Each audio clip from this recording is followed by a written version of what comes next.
പ്രഭാഷകന്റെ പുസ്തകം 30-ാം അധ്യായം 21-ാം വാക്യം നമ്മൾ ഇങ്ങനെ വായിക്കുന്നു: നീ അമിതമായി ദുഃഖിക്കുകയോ നിന്നെ തന്നെ മനഃപൂർവ്വം പീഡിപ്പിക്കുകയോ ചെയ്യരുത്.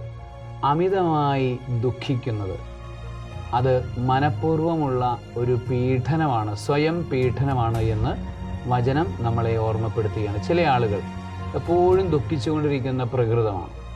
അവർക്ക് ദുഃഖമില്ലാതെ അല്ലെങ്കിൽ ഒരു ഡിപ്രഷൻ മോഡ് ഇല്ലാതെ അവർക്ക് ജീവിക്കാൻ പറ്റാത്ത അവസ്ഥയാണ്. എന്ത് കാര്യം വന്നാലും കരഞ്ഞുകൊണ്ടിരിക്കണം. അത് ഒരു ആത്മീയമായ നല്ല നിലയിലുള്ള അവസ്ഥയല്ല, അത് സ്വയം പീഡനത്തിൻ്റെ അവസ്ഥയാണ്.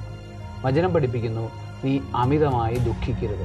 നിന്റെ ദുഃഖങ്ങളെല്ലാം കർത്താവിന് സമർപ്പിക്കുക, നിന്റെ ഭാരങ്ങളെല്ലാം കർത്താവിന് സമർപ്പിക്കുക.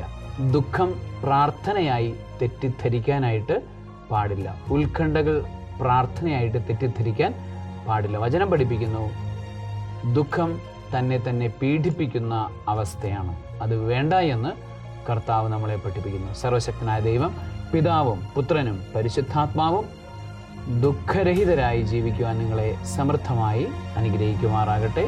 ആമേൻ.